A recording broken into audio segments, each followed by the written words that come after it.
Colombia, a land of untold beauty and diverse cultures. Long famous for its world-prized coffee, tobacco, and cumbia music, has now become the world's #1 producer and exporter of cocaine. Despite 30 years of U.S.-led war on drugs and the fall of flamboyant drug lord Pablo Escobar, the traffic seems healthier than ever, with tens of millions of users and hundreds of billions of dollars of profit. No longer imported from Peru and Bolivia, coca leaves, the primary ingredient of cocaine, are now homegrown in practically all parts of Colombia.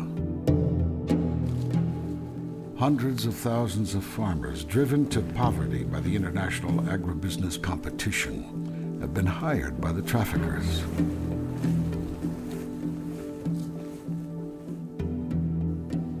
To respond to that, the United States government, working with the Colombian government, has developed what we see as an integral strategy to try to reduce production of cocaine and trafficking in cocaine from Colombia. We believe is essential, the alternative development to give growers of coca, the small growers, the small traditional growers of coca, a genuine economic alternative, an alternative that's environmentally sound as well as economically viable. If you continue to grow coca or opium poppy, your crops will be destroyed and you will risk going to jail.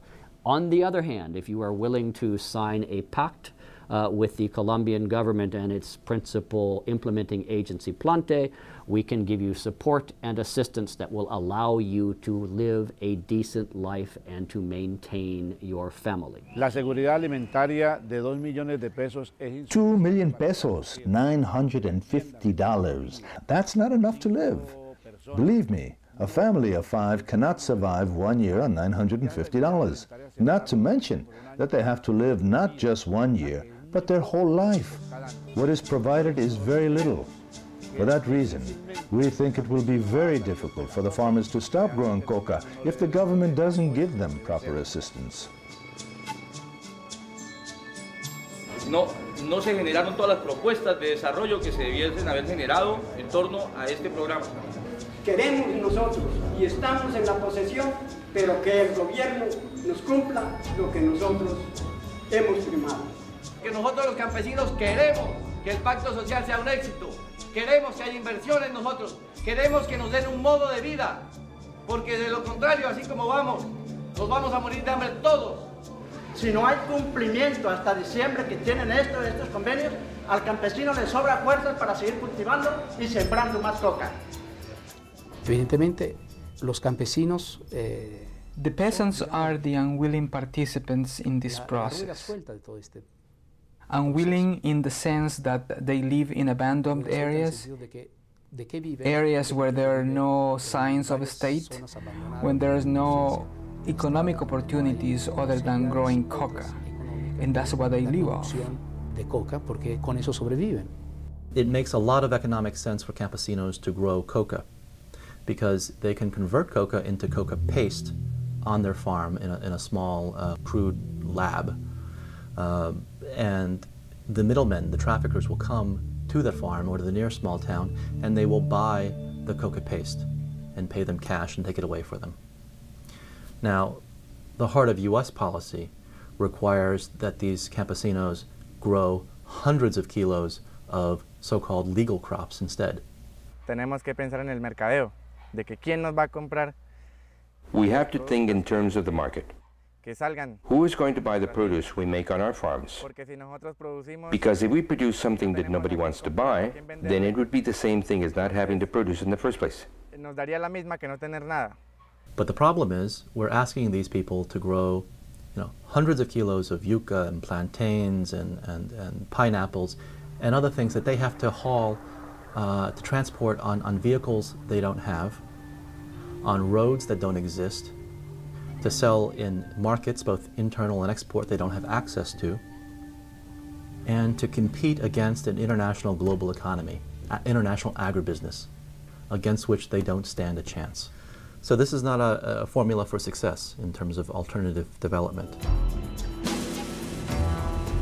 Funding for so-called alternative development accounts for less than 20% of President Clinton's original $1.3 billion Plan Colombia package, and even less in President Bush's revised $2 billion Andean Initiative plan. Instead, the core of the U.S. plan rests on spraying defoliant over coca cultures to destroy them, mostly in the south of Colombia. The Colombian government, supported by the United States government, does use eradication and aerial fumigation as a drug eradication process.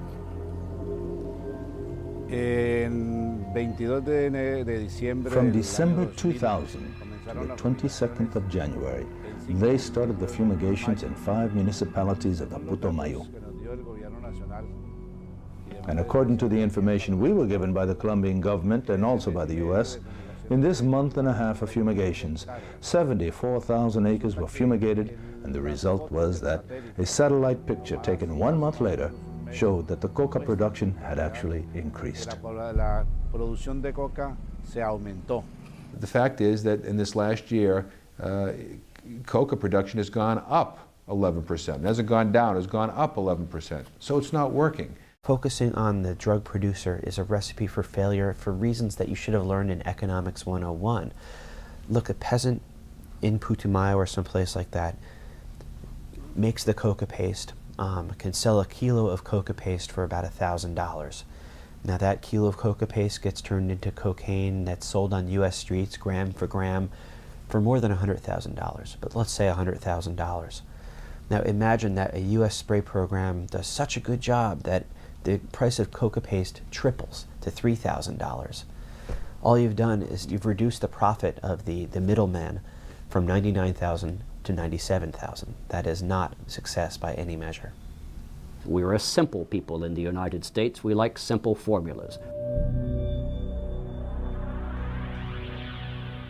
The main problem behind this method is that it is a way to just feel good in the end, to keep a clear conscience and be able to say, in the US, something is being done.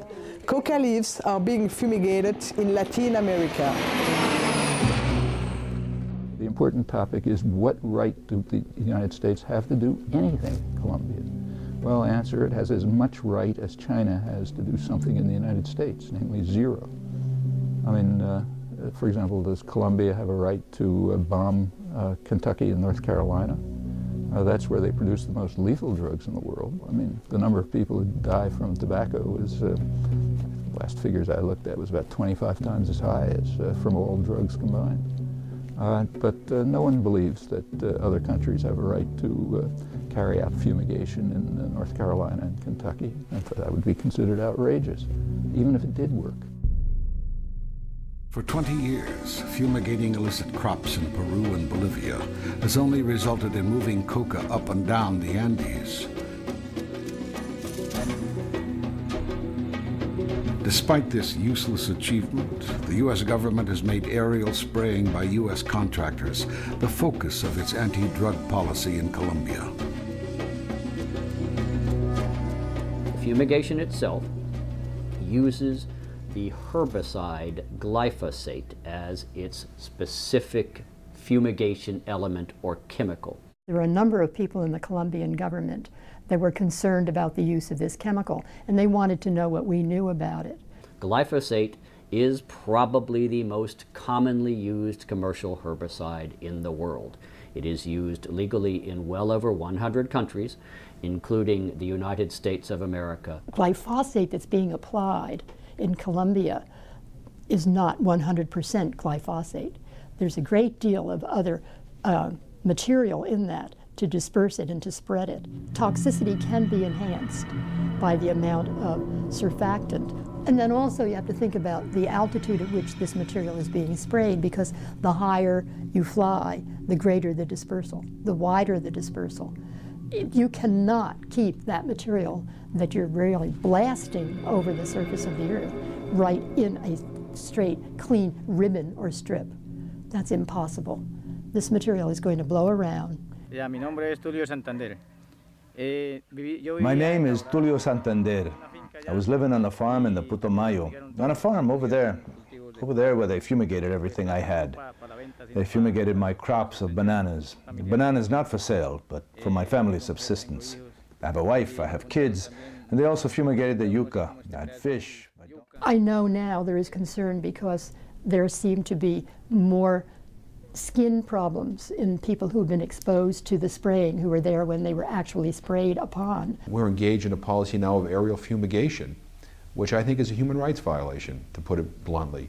I mean, planes are flying up high and spraying, these dangerous chemicals, and not only on coca plants, but on legal crops.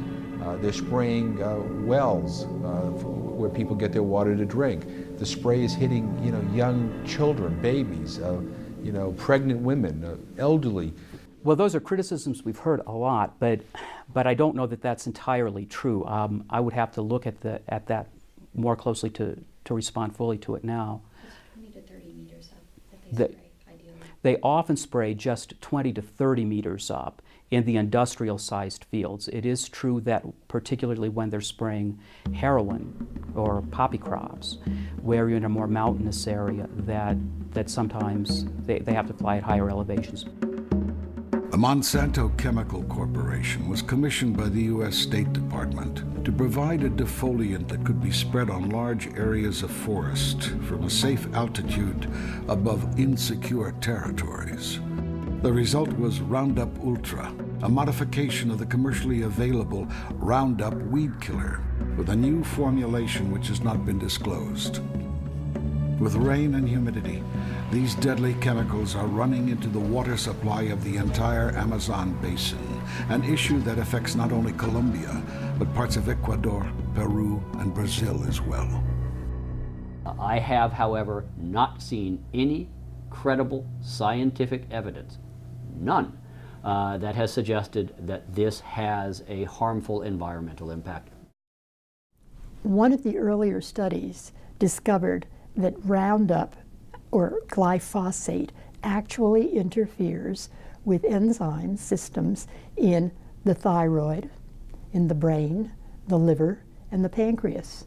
And one of the studies actually showed that glyphosate caused tumors in the thyroid and also in the pancreas and in the Leydig cells, or the testicles. These are the cells that are critical for sperm production in the male. I mean, we've been through that before where, we use different herbicides and, I think of Vietnam vets and Agent Orange, and everybody's told that they're fine, that there's no problem, and then later on we find that it's highly correlated to cancer or terrible illness. Look at the children and the grandchildren of the people who were there, who were exposed. It's a horror story. And we found out that dioxin had a lot of effects on a lot of different systems. But 40 years later, are we going to wait 40 years before we get the truth out of this? The people in Colombia have every right to be concerned, and I think we have to do it differently. A few years ago, the RAND Corporation, a very conservative think tank, does a lot of consulting for the military, was commissioned by the Army and by the U.S. Drug Czar's office to do a study called Controlling Cocaine. They compared several methods of dealing with the drug problem. One method is prevention and treatment. That was by far the most cost-effective. The next one was police measures at home. That, I think, was about 1/7 as cost-effective as prevention and treatment. The next was border interdiction. That was 1/11 as effective. The next was out-of-country operations, like fumigation in Colombia. There the ratio was 23-1 in favor of prevention and treatment. That's just in terms of cost-effectiveness. So we are pursuing the least cost-effective method of reducing drug use in the United States, if that is truly what we're concerned about. It is really strange that both the Colombian and American government focus their anti-drug efforts on the periphery of the problem and not on its center of gravity. The center of gravity of the problem is the drug traffickers, and they are not attacked.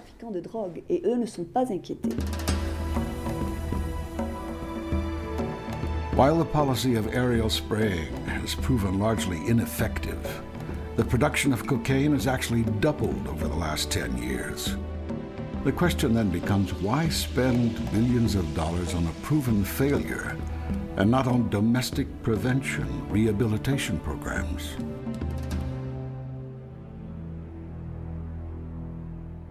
Originally, when the Colombian president came to the United States with the idea for Plan Colombia, it was not primarily a military plan. It was to find alternative crops, it was for economic development. But when it got to the United States, a heavy military stamp was put on it by the Pentagon. So now we have a situation where out of $1.7 billion over the next few years, 80% of it will go for military purposes. Not a single moment was Plan Colombia discussed directly by the Colombian Congress. Major decisions were made by the executive branch and by the U.S. State Department. That was the style of the negotiation. To give a sense of the priorities in the Congress, one of the biggest debates when Plan Colombia was debated on the floor was how many helicopters should be built in Texas at Bell Helicopter Textron, how many would be built in Connecticut at Sikorsky Helicopter. So rather than debating, is a military solution to the drug war possible, what will be the impacts on the people of Colombia, they were arguing over the money. Is the company in my state going to get it? Is the company in Texas going to get it? So it was sort of one of the less dignified moments in the American foreign policy debates. Not a single European country and not a Latin American country has openly and wholeheartedly supported our approach in Colombia. They see it as too militarized, and they see it as a failure as far as drug policy goes. That is an indication that there must be something wrong with the overall approach. It's not so much an aid program as another way to subsidize the military-industrial complex in the United States. In this case, much of the money is going to end up with helicopter companies. Sikorsky, which makes the Black Hawk helicopter, will be getting almost $250 million, and Bell Helicopter, which makes the upgrades for the Huey, is going to get somewhere in the neighborhood of $100 million. Besides channeling billions of U.S. taxpayers' dollars into U.S. arms-making corporations, the State Department has resorted to sending private mercenaries instead of regular American military personnel to carry out missions in Colombia.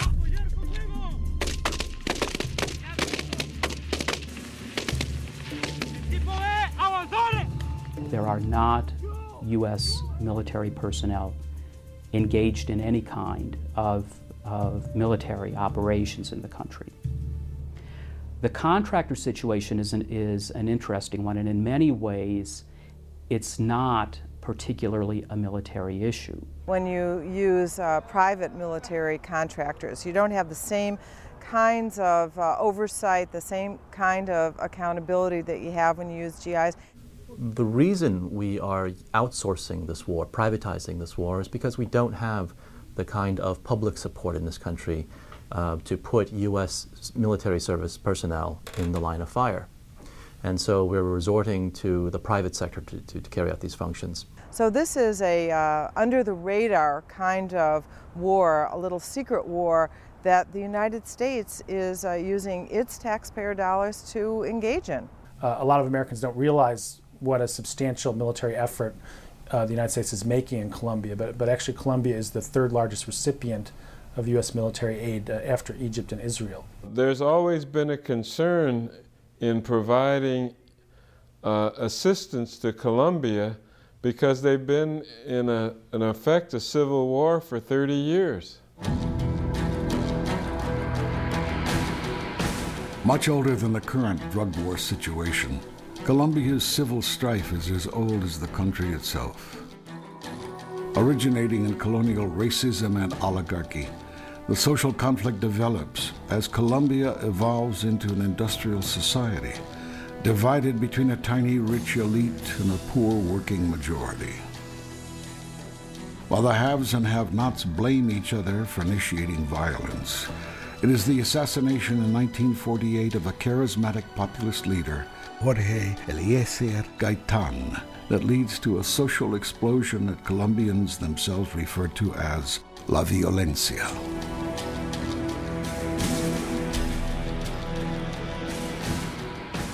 With the backing of a conservative government, anti-leftist landowners and industrialists sent hordes of thugs against rioting students, workers, and peasants, forcing them to the countryside where they formed the first guerrilla movements.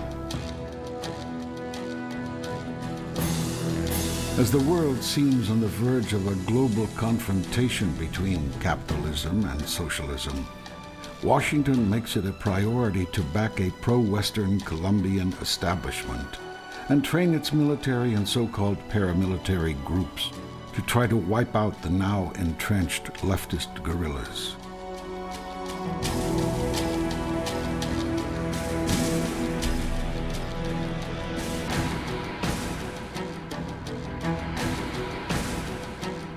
Despite millions of dollars spent and the training of over 10,000 Colombian officers in counter-guerrilla tactics, the Colombian military never manages to prevail. In the early 80s, the war actually gets worse as narco-traffickers become players in this conflict with more money and sophisticated weapons. From now on, even though officially aimed against drugs, Washington's enormous infusion of arms and equipment to the Colombian military has been catalyzing a renewed assault against the leftist rebels.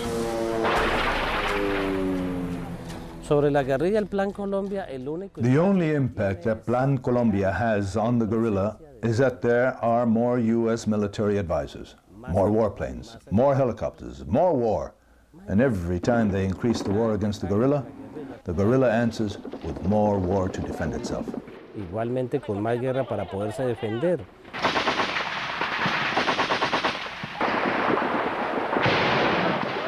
If you call them narco-guerrillas, you can then turn on people that are prosecuting a civil war and consider them to be drug runners, and then you can use the same helicopters and weapons and pilots against the people in the Civil War saying, well, they're drug runners.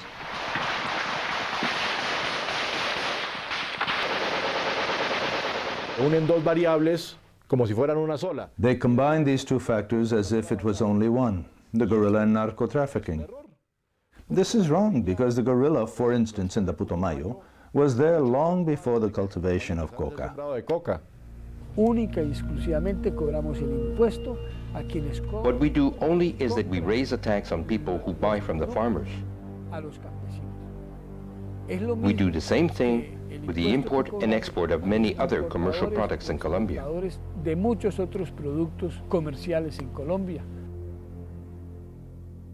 La guerrilla tiene un proyecto que... The guerrilla had a political agenda that originally fitted the classic Marxist pattern of classless society, what is known as the proletariat dictatorship. Today, they don't stand for the same thing. Today, they are open to an agenda including economic, political, and social propositions to transform today's society. De sociedad actual. Colombia es una sociedad en conflicto. Colombia is a struggling society. Este país, todas las semanas, in Colombia, every week, every day, there are strikes, demonstrations, roadblocks in the countryside and around cities.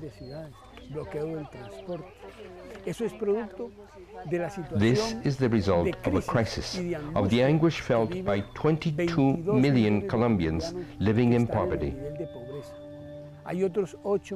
There are an additional 8 million Colombians who live in absolute poverty, and this gives us a total of 30 million Colombians out of a total of 40 million Colombians. Such a society is bound to generate discontent, political organizing, and social struggle. Organización y lucha. Many young people have opted for joining armed guerrilla groups. There are no real political alternatives and often no other political groups. The mentality of Colombia doesn't allow for other solutions. In Colombia and abroad, an enormous controversy surrounds the FARC guerrilla. It is seen by some as a popular movement of liberation for the poor, oppressed majority of Colombia. It is viewed by others as a criminal organization terrorizing the country.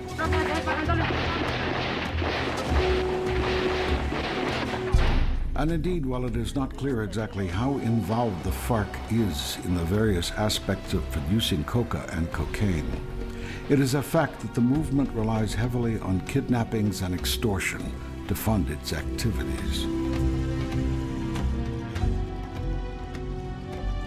On the other side, the paramilitaries that are opposing them are much worse, carrying out assassination and massacres on a weekly basis and controlling a wide, vertically integrated portion of cocaine trafficking.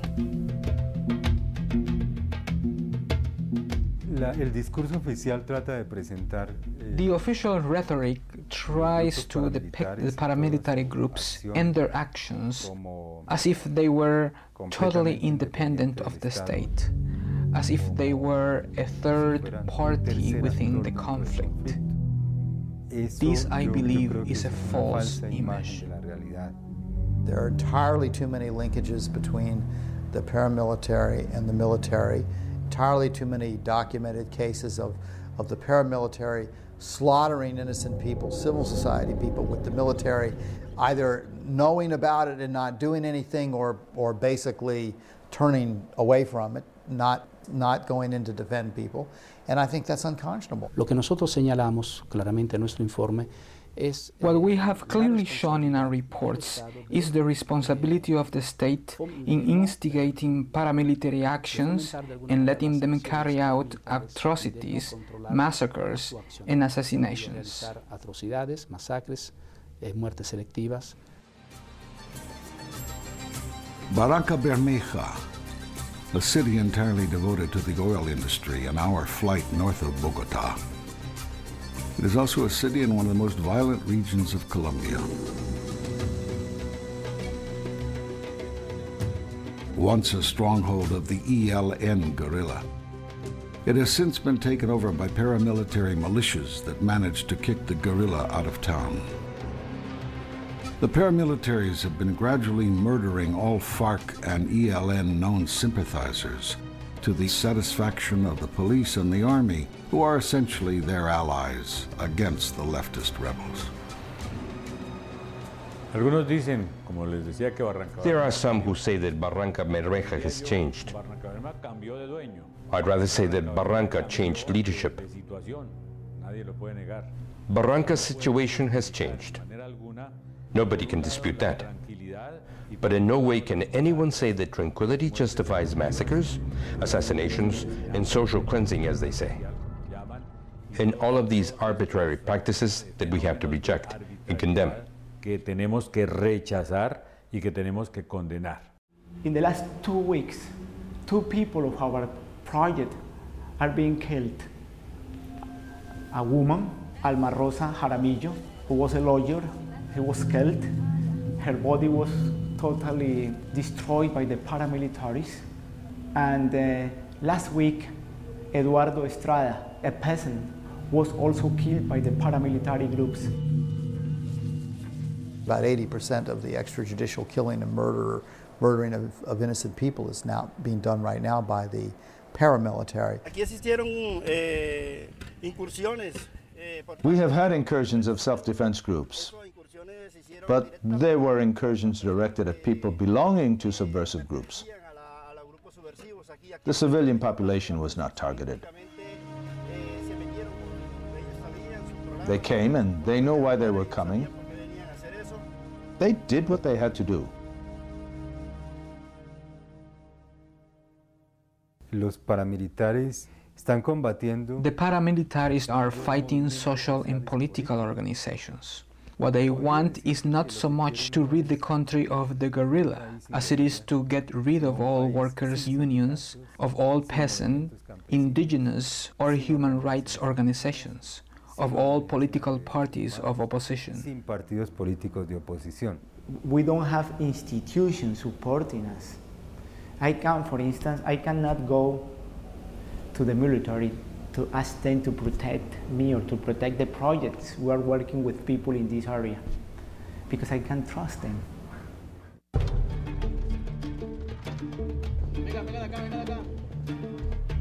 El ejército en Colombia no se ha... The army in Colombia is not convinced that its most important task is to protect the civilian population. The army thinks that its priority is to destroy the guerrilla, not to protect the population. La protección de la población. Focused on destroying all leftist opposition in Colombia, the military and paramilitary do not differentiate between guerrillas and political or social activists. Communities located in areas controlled by the FARC or the ELN are also perceived as enemy and heavily victimized. This phenomenon accounts for a massive internal displacement of rural populations that eventually seek refuge into town. With 1.5 million displaced and often living in sordid conditions, Colombia today has the third largest population of internal refugees in the world.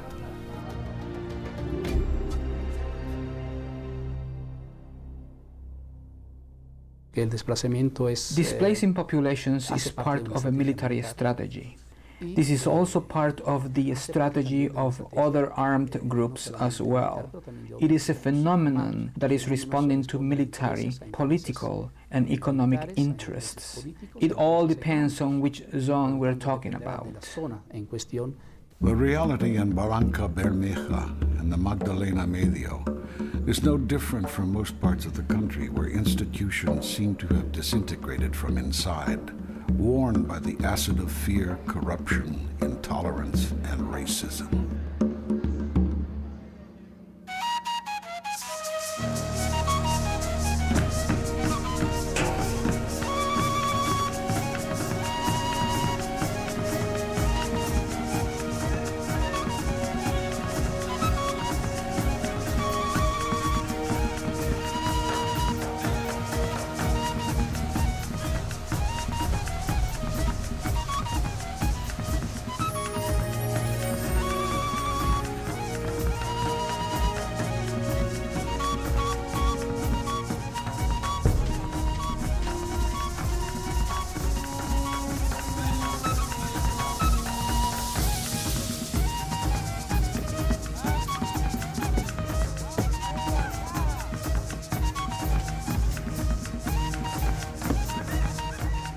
Even more so than other communities, Afro-Colombians have had to suffer the full force of military and paramilitary terror.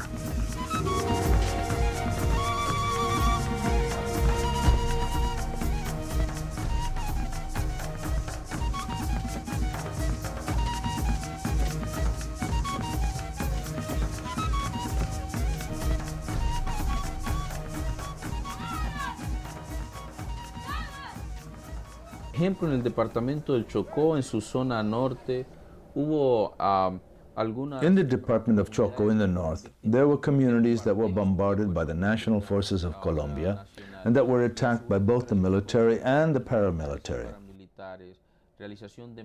Massacres were carried out, and eventually some of our people were forced to abandon their lands.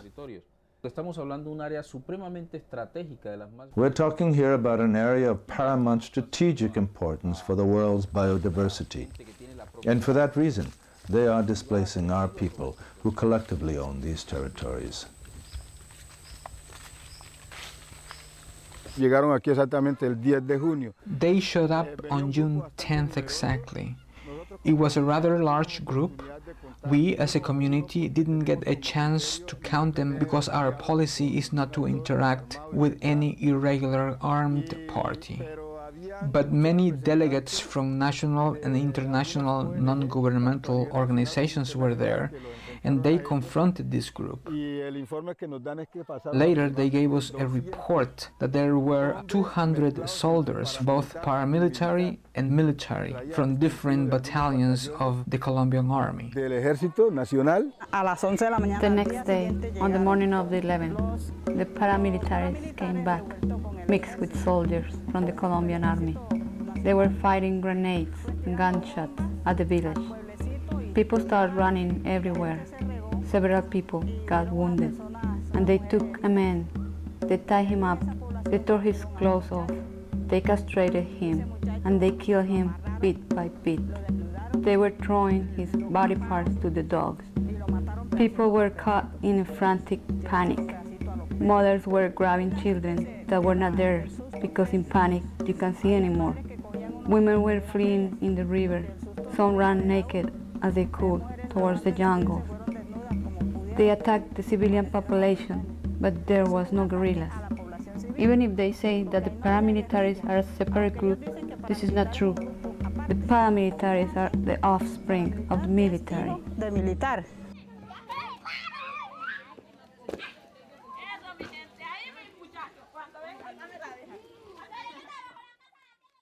Right now, the U.S. should be telling the Colombian military that we're not going to give them one penny in military assistance until they clean up their act, until they sever all ties with paramilitary groups. Reports from Human Rights Watch, from the U.S. State Department, clearly document the connection between the Colombian military and these paramilitary groups. They receive intelligence from the Colombian military, they receive aid, they receive training, they're in direct communication through meetings on military bases, through beepers and cell phone communications that have been documented. Definitely, there is no such thing as a relationship or a collaboration between the armed forces and the paramilitary. This has never happened and will never happen. July 23, 2001. The arrest of General Rito Alejo del Rio makes the Colombian headlines. He is the highest-ranking Colombian army officer ever to be officially exposed for complicity in paramilitary violence. He is also one of the many Colombian officers who graduated from the U.S. Army School of the Americas.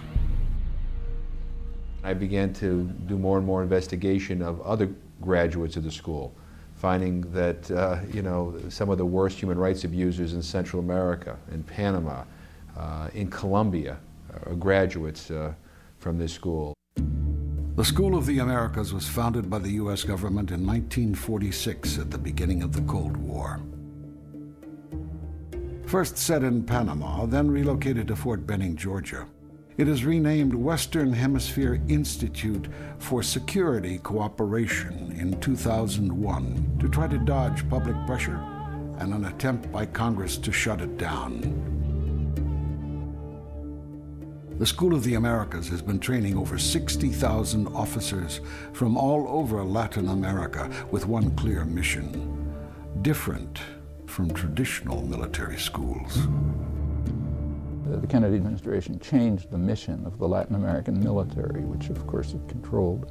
It changed it from hemispheric defense, that's a holdover from the Second World War, to internal security. Internal security is a euphemism which means war against your own population. It armed and trained the Latin American military forces to carry out this war. That led to a huge plague of repression throughout the continent as military dictatorships took over, brutal, murderous ones with U.S. support.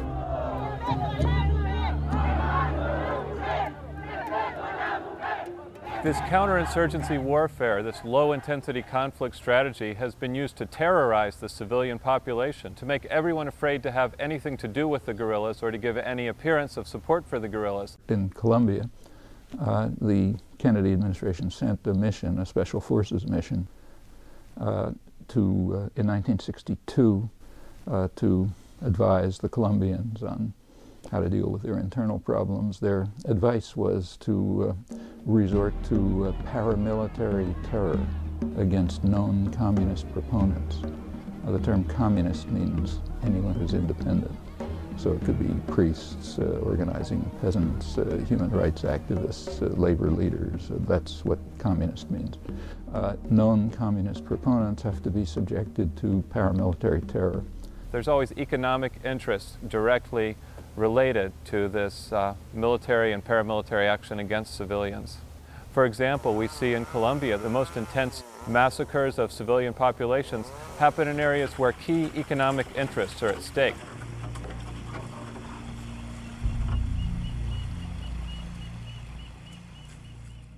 I think part of the plan and part of the interest of the United States and Colombia is not really so much about narcotics. It's about having a friendly regime in Colombia that can implement friendly free market policies that are friendly to U.S. corporations, friendly to the whole notion of expanding NAFTA into Latin America. And obviously that can't be done in a country that's in the middle of fighting a guerrilla war. The free trade agreement of the Americas is very much a part of development in our mind. One, the main reason we want to preserve the status quo, of course, is so that we can buy and sell and make a profit and open up markets. And it makes sense that the FTAA would be going hand in hand with increased military assistance. Our belief is that by linking Colombia with the other countries of the Andean region in a hemispheric approach that will reduce trade barriers and non-tariff obstacles to trade, Colombia, like the rest of the region, can in fact improve economically through trade. The Free Trade Agreement of the Americas is the latest attempt by the U.S. government to eliminate trade barriers and labor and environmental regulations. The intent is to open wide and large the doors of Latin America to U.S. corporations and exports. Ever since the early days of the infamous United Fruit Company, U.S. military assistance has played a major part in consolidating dictatorships more friendly to U.S. corporations than to their own populations. Today, though, fruit is no longer the prime concern as the world's oil reserves are rapidly dwindling. While the U.S. wants to reserve its own oil in case of global conflict, it has also sought for many years to limit its dependency on faraway Middle Eastern oil. As a result, Venezuela has now become the second largest oil supplier to the U.S.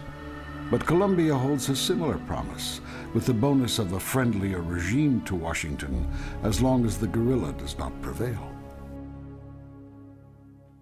Colombia pasó Over the past decade, Colombia went from producing 100,000 barrels of oil per day to now producing close to 900,000 barrels a day. Colombia is now the 7th largest provider of oil to the U.S. To give you an idea, Venezuela produces 1,600,000 barrels a day, Colombia 900,000, and nobody pays attention. And it is also a sweet deal for foreign companies because Colombia went from having a 50-50 profit sharing with these companies to offering now a 75% deal in favor of multinational corporations with only 25% in favor of the Colombian government. Del gobierno colombiano.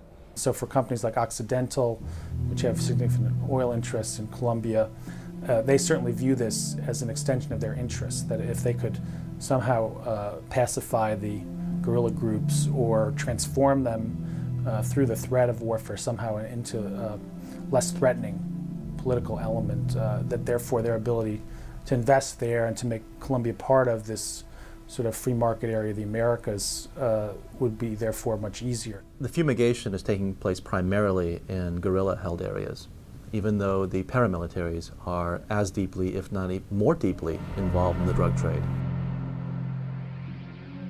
So that has led many of us to say that this policy has more to do with counterinsurgency than counter-narcotics. Entonces mire usted que tan pronto So you see that as soon as the oil production increases in Colombia, so does the U.S. military presence, with $1.3 billion supposedly devoted to fighting drugs, when we are well aware that the focus of military intervention is precisely in areas with major oil interests. It's because the energy resources of the world have to be under U.S. control. As far as Latin America, it's pretty much what George Kennan said 50 years ago. We have to protect our resources. Notice, our resources. They happen to be in somebody else's country, but that's kind of accidental. Many open or covert U.S. interventions abroad seem to have followed George Kennan's motto of protecting our resources. No means have been spared to secure territories and resources, even if it meant making deals with questionable allies. In Vietnam, when the French are defeated in 1954, the U.S. military intelligence keeps the French connection in place. A network by which anti-communist Hmong tribes were allowed to export their opium to Europe and then to the United States to fund their war against the Viet Minh. Laos in the 1960s, the tribal warlords that were allied with the CIA opened a complex of 7 heroin refineries.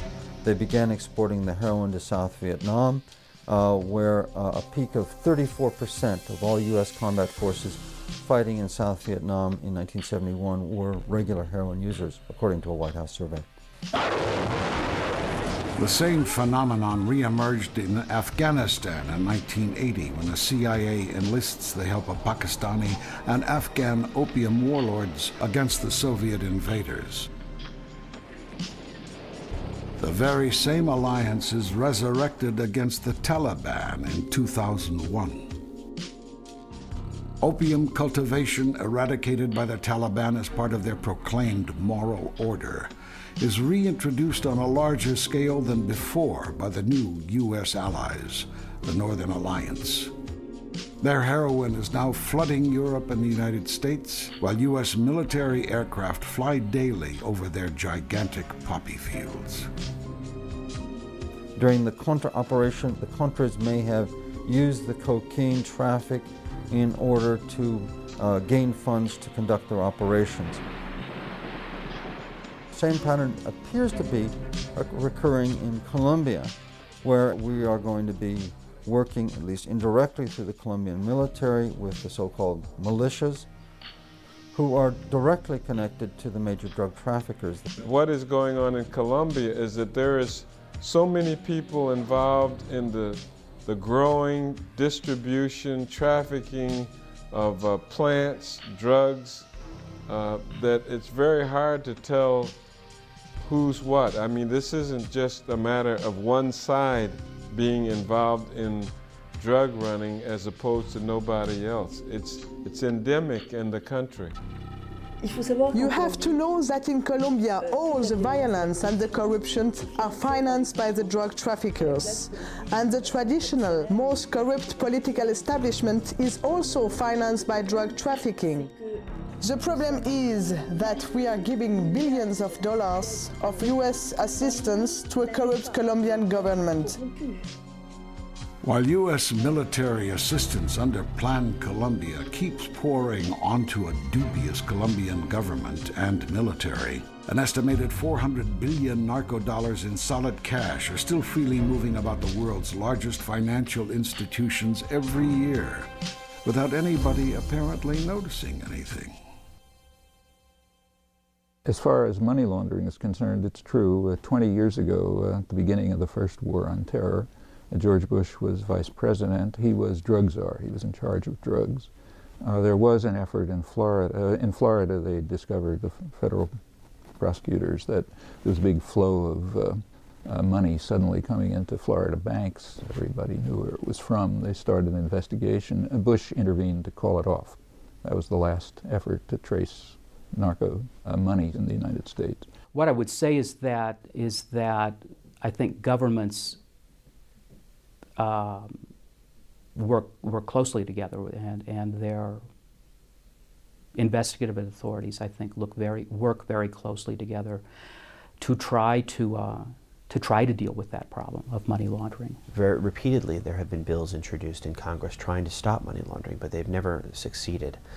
Mainly because of the power of the banking lobby. That is so much money that goes into U.S. banks and that goes into our economic system as a result of drug trafficking and much other illegal activity as well. Nobody knows the details of the drug trade because it's illicit, but there are studies. So the OECD did a study, and I think their estimate was that about half the narco-trafficking money passes through U.S. banks. That UN report, which was done in 1997-98 for the big UN conference on narcotics at the General Assembly, the UN report concluded that the global traffic in all illicit drugs represents 8% of world trade. The traffic in illicit narcotics is larger than the trade in textiles, which is a human fundamental. Food, shelter, clothing are the three human fundamentals. Well, illicit narcotics as international trade is larger than one of those three human fundamentals. So the attempt to apply crude instruments of repression, police, law, and military, to a global narcotics traffic is simply irrational. Congress can repeal a lot of laws, but the law of supply and demand is not one of them. There's an enormous demand for the drugs in the United States, and what we don't do in our own country is provide for the drug treatment programs. But the drug treatment budget is nowhere near meeting national needs in most U.S. cities. An addict who reaches the point where they want help and they want treatment is usually turned away. They say, come back in a few months, we should have a slot open for you. There's just not enough money. Meanwhile, it's always easy to get in jail. There's no waiting list to get in jail. And that really reflects our priorities, I'm afraid. In February 2002, with a large part of the U.S. military package under Plan Colombia already delivered, Colombian President Andrés Pastrana abruptly ends the negotiations with the FARC guerrilla. The U.S. State Department under President Bush officially shifts its priority in Colombia from counter-narcotics to counter-insurgency, conveniently dubbed anti-terrorism. The war on drugs smokescreen has served its purpose. Plan Colombia is no longer needed as a cover. If we don't reduce the demand for drugs in the world, then in countries like Colombia, somebody's always going to grow it. As long as there's a market, as long as big money can be made, it's going to continue to go on.